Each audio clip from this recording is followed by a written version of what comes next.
So today we're going to dive into one of the hottest topics out there right now that I think as a doctor is completely missed and affects our health, our stress, our pain, and even our quality of life. Let's get into it. The goal here is to learn how to treat your mind and body like a professional athlete. Welcome to Mind Your Body. I'm Dr. Audra Lance. I'm a doctor of chiropractic who specializes in treating sports and non-surgical injuries, anything that involves muscles and joints. I treat big-name celebrities and professional athletes. Most of my patients refer to me as the witch doctor because they can't explain any other way their pain was removed that quickly. I hate cooking, but I do love wine, and don't even think about giving me anything that involves ketchup because I will not eat it. Every episode of this show is designed to help you move better, live better, and feel better. Now let's go do this thing. Welcome. We have Sam on the podcast today. Oh, hey. Hey, girl, hey. Hey, girl, hey. This is weird to be sitting in person with you. I know. I love it. So she is a social media manager, and I'm a little biased, but I think she's amazing. And I just really wanted to have her on today to have an honest conversation with y'all about social media health.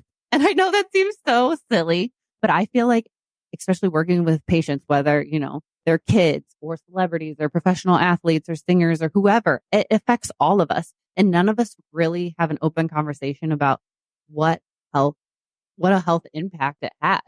And so we're just going to cruise right along and be honest with y'all. And you might not want to hear it, but here we go. So I like to start always on a happy note. So let's get into the positives of social media. Because I think one positive that I see is you get a lot of information and health information that you wouldn't even know to go that direction. That's what I was going to say is I've learned so much from social media. The other thing too, so if you look out physically, you're going to learn cool stuff. I find recipes, I find, people just doing cool things in the world. I'm like, oh, I didn't know you could do that. But then informationally too, I love to watch stuff about space, if we're being educational, stuff about health. You can learn so much about your health. And what's really interesting too is the algorithm on TikTok is really trained to you. So once you start engaging with one influencer, or one TikToker, I don't really like the word influencer. I want to burn it to the ground. Let's go with what you want. Creator. Oh, I like that. When you find one creator that's doing something that resonates with you, all of a sudden you'll start to notice that your feed has more and more of that. So it's kind of cool. Mm-hmm. If you're on a health journey for something specific, you're going to find lots of cool information, which I think opens our minds to different possibilities. Right. And like you say, when you go into a doctor, they're like, this is how you fix it. Here's blue pill, red pill type of thing. Mm-hmm. But you get on social media and you're like, oh, wait a minute. Then you can do your research from there. Mm-hmm. And then I guess, how do you comb through of what's legit and valid? Well, it's the same thing as just because you walk into a doctor and what he's saying isn't valid. We need to normalize that. Right. It might be, but it might not be. Right. Be an advocate for your health. Same thing with what you see on social media. You have to use, the word they use is discernment. Yeah. But you really have to look at it and be like, is this valid? Is this not valid? And use your own goddamn judgment. Right. And I think, I know we were both pretty real and real talk on both our social medias and everything. And I kind of like some of that motivational stuff that kicks you in the ass a little bit of okay, I can do this. And when you're kind of, having a rough day and you come by a quote or just someone something quick and sweet of just okay, yeah, you're right. And reminds you cool. I swear sometimes it's divine intervention. I was like, what? You know what I mean? It's exactly what you needed to hear. Yeah. Oh, why wouldn't we be getting spiritual messages through things we stare at? I don't know. Okay. That's true. We should. Yeah. How did you even get into social media? Talk about your journey. My journey into social media? Uh-huh. Well, that's a really great question. Do you know this story? I don't know. Okay. This will be good for you because it's all about mental health. Oh, good. Yeah. I got into social media 10 years ago. I was finishing my college degree at 30. So that was a really big deal for me. I had 2 kids. I was working full time and I was like, I got my college degree. And at the time they weren't really offering anything for the online world. I thought maybe I could go into blogging and I would get a degree that kind of backed it. So I did a communications degree that had an emphasis in the way we communicate online. So technology communication. Yeah, I learned a ton. Yeah. But now I know they have social media and stuff like that. But when I graduated, right at the same time, I was having a full blown mental breakdown. And I was working this job where they told me I would never make more than $13 an hour. I had a very toxic boss. And I just quit one day. You're just like, I've had enough. I did. And we were definitely a 2-income household. So I needed to figure it out. And I was just finishing college. So I was like, I could do something, you know? And my friend was like, hey, you should run my social media. I was like, oh, okay. So I charged her $150 a month. And you know what's cool though? She paid for me to go to this conference. It used to be a really big deal in the online world. It was called the Alt Conference. And she paid for me to go, and I like saw women like doing all this cool stuff online. Neat. And I was like, what? Such a good friend. She even named my business. It used to be Hype Social Strategies. Okay. Yeah, that was my name. And that's like really the creation story. I went to this conference though with business cards and acted like I was a social media manager. Yeah. And then did you get clients from that? Yeah. Okay. But I didn't know what the fuck I was doing. Yeah. Yeah. So what do you think, like, when you were first learning, did you have the most trouble like grasping, and that you think other people might have the most trouble grasping? It wasn't that like what we should post online or anything like that, because back then it was like, we were posting quotes or our dinner or stock photos were totally acceptable. I remember being really jealous of the girls that had more money that could afford like custom stock photos of paper clips on desks, You know what I'm talking about? I know. Yeah. In the beginning of a business, you're getting by on crumbs. Yeah.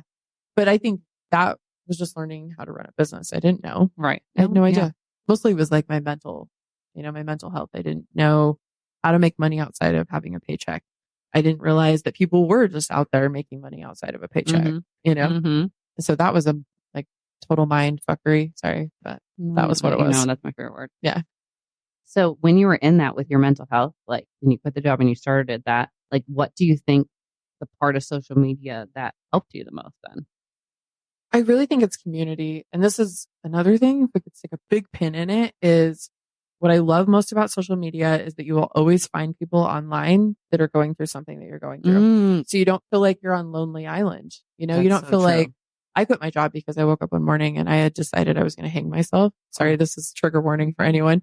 So I was going to take my oldest to school. She was in like 3rd or 4th grade, and I was taking my other kid to daycare, and I was going to come home and hang myself. It was a weird thought process. What thought? I heard like a voice, an audible voice was like, we're not doing that today. I was like, okay. Like I tell you, I was zoned out. Yeah. Like I had never thought about suicide. Yeah. I had never, I definitely had low moments, and I'd had doctors put me on antidepressants at different times in my life. But yeah, it was weird. And then so you dropped your kids off at school, then what? Well, I came home and I was like, I'm just going to hang myself. It was weird. I even know where I was going to do it in my bedroom. What did you do right after? It's hard for me to talk about. Sorry. I just didn't. What I did instead was I texted my boss. It was my day off. It was a Tuesday. I got Tuesdays off. So you can tell where my mental health was right there. No kidding. Yeah. And I said, hey, is there any way I could come in and talk to you today? And she was like, yeah. And I went in. I remember we sat on a bench outside, and I was like, I need to quit. She's like, well, what are you going to do? And I was like, don't know. I'll figure it out. Mm-hmm. That is so hard. Like, thank you for sharing that. Yeah. I know that's not easy. Like, it's not fun. And I feel like I've just put it in a box, Yeah. But you're not the only one who's like, that's what I love about social media. Right. So then I started finding women online who are being open about their mental health struggles. And I was like, oh, if Becky from Wisconsin, is saying these things, there's nothing wrong with me. No, you're just in a really tough spot. Yeah. And I've even noticed with my daughter, like she'll find girls online because she just graduated. She's in that like graduated high school. She's 19 and she's like, oh, I've been watching this girl. She's my age. And she talks about how like you need to get up and go for walks. Oh, so that's so cool. Like people find really, Yeah, and you can inspire people. Yeah. And like you're saying, the connection of like, we're not alone. Because sometimes whatever it may be in life, you feel isolated. Yeah. I feel like maybe a few hundred years ago, I wasn't alive then, but the way they think it, that we were kind of a little bit. Social media now really is our community. No, and that's true. And that's how you hear, online dating. And then I even have right now, we've expanded our office, and one of the doctors is there, I think it's a Facebook community or something. And they like meet up for friends. It's like girls trying to meet like friends. Like they move to a new city and they have all these meetups, and they call them, dates. And it's so fun. But it's like, that's so true. Cause I moved to a new city, and that was over 11, 12 years ago. And I didn't have any of that. Like I had to figure it out and go to like bars and coffee shops and stuff, and like hope I met someone. But they're having strategic, okay, we'll cut out the BS. We want to make friends. We want to be intentional. Let's save our time and actually meet up. No, I love that. We have a couple of groups like that in our town. And when we first moved from Salt Lake to St. George, I was like looking at bars to go out to, but you know, St. George doesn't have any bars. Oh yeah. And I asked someone at work, I was like, how do you guys like meet people? And they were like, what? They're like, we've known each other since we were born. Yeah. Oh my gosh. So with like, what connections have you heard people say? Cause you have tons of clients and you've been in this for so long. Like, what are some of the adverse effects, like maybe with their health that you hear people saying with social media? So obviously like mental health, it can trigger. It can. Yeah. And I know you can get online right now and there'll be like doctor and psychologists and all these like credible people talking about how social media is ruining your mental health. And I kind of think they're full of shit. Yeah. But what the adverse effects that I've really seen is, so we're using it now to numb out. So, you know, if you have a problem with alcohol, like I do, you know, what I find myself switching from is like, you'll find a vice to numb until you heal the root cause of your mental pain. So now we're using social media to numb out, and it's so convenient. You can just lay on your side in bed for hours, hours, you know, so you're going to use something. So you can almost think of it as like a new drug. So you have to be really self-aware. Like, you know, maybe people, because the reason people, you know, drink and do drugs is because they're numbing out. Oh, of course. And so you have to be like really aware, like, am I getting on this phone to numb out? But I also love like a good like zone out session on my phone. Yeah. Yeah. So you just have, just like anything, like you can have a healthy dose of alcohol. Right. Yeah. It's just like, what is the intention behind it? Are you doing it for like a relaxation? Hey, need to check out for a minute? Or is it like, nope, don't want to deal with life or anything I need to deal with? That. So you have to be really aware. Are you using it healthy and not healthy? And it takes extreme self-awareness. Right. I was going to say, like, what are some guidelines or like, what have you found, especially working with so many people? Like, is it good boundaries? I guess I hate that word too, though. I know it's totally up to you. You know, I know some people, especially I listen to a lot of Mel Robbins, but they're like, don't put your cell phones next to your bed. I'm like, but sometimes like I'm alone at night and it's only 8 p.m. I'm like, what's the difference between me watching Netflix and me deciding to like watch a bunch of recipes on TikTok? I don't see the difference. So you have to decide what that is for you, honestly. Yeah. And I mean, there is like, if you're silent and stuff, I saw an article about this, like, what's worse, being silent and driving yourself insane? Like, you know, when I get super stressed out, I throw up. Like, should I be in silence or should I like numb out for a second, scroll, come back to it and do my breathing and deal with it? Like, which is better for your mental health. Exactly. I mean, that's terrible. Going straight to, oh, I'm so stressed out, I'm going to throw up. Yeah. And for me, this is just how my brain is. And it might be because I had a lot of trauma. I don't know. But I need the background noise. So a lot of people like white noise. White noise drives me insane. But like I can literally type and email and think while I have a book playing. Oh, okay. So I do really well with like that part of my brain being occupied. And I can retain everything too. It's weird. But if you're not like that, that's going to add to your stress factor. Yeah. So when we're looking on social media and trying to find out, and I know it's like you said, this, but what are some things to look for? Like of what's credible and what's not, and like that they actually know what they're talking about. Yeah, I know. So, cause sometimes are we talking about like the rabbit holes of 2020 too, you know? Yeah. Everything where you were like, this is credible. And you're like, oh God. Yeah. Drive yourself insane. Yeah. I think if it feels good to you, you know, it's easy. Like it feels credible. Yeah. And some of it's just for entertainment too. Right. You know, and this, have to realize. Yeah. And the stuff that I'm looking at to be credible is like, again, maybe it's a workout move. Right. Maybe it's yeah. a recipe. Like it doesn't matter. You know, I'm not over here doing rocket science. What's the coolest thing that you never knew that you would find on social media that you have? Oh my God. This was like off the top of my head. Yeah. Like I still love the community piece, but one thing that I also love is kindness. I've seen so many people do really amazing, kind things online. Cool. Yeah. And that's one of my favorite things too, is that kindness. And then also I literally have so many things I love about social media. I love it. Keep going. Yeah. We love to love. Because I know everyone's like, bullshit social media, bullshit. You know? Yeah. And I have a story for you too about like how horrible it can be online as well. We got to talk about it all. But that's what we're here for. I think even with my platform, I don't have a ton of followers. I have 14,000, which I mean, it's a lot, but it's not like, you know, there's 4 million. I saw a girl today who had 45 million. I was like, that's wild. Wow. You know? A lot. Yeah. But I have a very like hyper localized my audience. So a lot of people where I live in St. George, Utah follow me. Okay. And I've really worked hard. Like I communicate online. Like I comment on people locally. Mhm. You know, so I know that when I go into a local business and if I share them in my stories or I make a video about them, it's going to make a really big impact on Oh, them. that's cool. Yeah. Yeah. So I know in my like smallish community, because we're not like a big city or anything, that if I, you know, there's like a new business popping up or I buy a cup from a girl at the farmer's market and I can share that, I know it's going to help her because people tell me all the time. Have you seen my coffee obsession? There's a coffee truck, Wild Goat. Yeah. Rocco's my man. I just love that guy. So I post about Wild Goat all the time because I'm going to get my coffee from him. Yeah. And he's like, I literally need to give you like Free coffee. He does, and I hate it. I'm like, stop it. He says he needs to give me royalties because the amount of people that come down and ask for your post and ask for the drink that Samantha's drinking. And he doesn't pay me, you know? Right. You're just doing it because you like it. Well, I'm going to get coffee there anyways. Right. So might as well do a shout out. Yeah. And even like the barber we go to, my son, I tag him. But why wouldn't I fucking do that? Yeah. And that like, that brings up, I feel like I've been on a, I don't know, not crusade, but a mission lately. I feel like people only write reviews if things are bad. We need to be writing reviews for people when we've had an incredible experience and like sharing that with people. And that's what you're talking about doing. It's like, so easy too. And pay it forward. Like kindness breeds kindness. Like what you put out there is what you receive. And I truly believe that. And I've seen that in my life.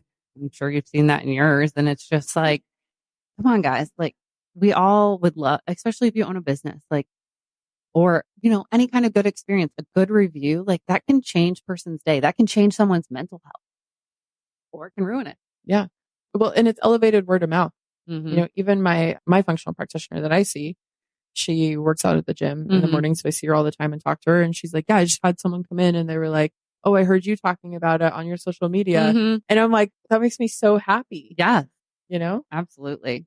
And again, I'm not getting anything from her. Right. It's just like, good. But if I can share my story, then, and someone goes and sees her and it changes their life, that's really cool. Oh, that's so cool. See, and this is with anything. Like, this is why, you know, they say I'm an industry disruptor. I like to be real. Like, let's talk about the good, the bad, the truth of everything. We don't need to sugarcoat it, you know? So let's get into this bounce. So. Yeah, let's do it. Well, what we see, you know, as a whole with my clients that's bad is when they go mega viral. So it's when you start getting like hundreds of thousands of views, you start getting, I'm not even sure if they're real people. Like this theory behind it. I'm like, maybe they're just like little bots that have taken over and they make people feel like shit in the comments section. Yeah. But there's a huge mental health piece that comes with that. So just so you guys know, everyone is obsessed with going viral. Everyone wants to. I want to be viral. You know, we all want it. Okay. We just need to admit it. We all want to be famous. Yes. To admit it. So when you do go mega viral, it's funny because my clients are always like in their heads, why am I not viral? Why am I not viral? You know, and it's kind of like bothering them. And then they do. And then there's that whole, the dark side of it. I'm like, you got what you asked for, but were you prepared for the repercussions? And I always like every time someone goes viral, I'm like, are you doing okay? Do you want to chat? Aww. Because I know that they're like, and they can be like, I just imagine this asshole, someone in someone's mom's basement. And I'm like, But that's the problem is it's not always. So I had a client recently who he wasn't viral like or anything, but someone was taking like screenshots of like posts that we had made together and then posting them in Facebook groups. And then it just turned into just him specifically.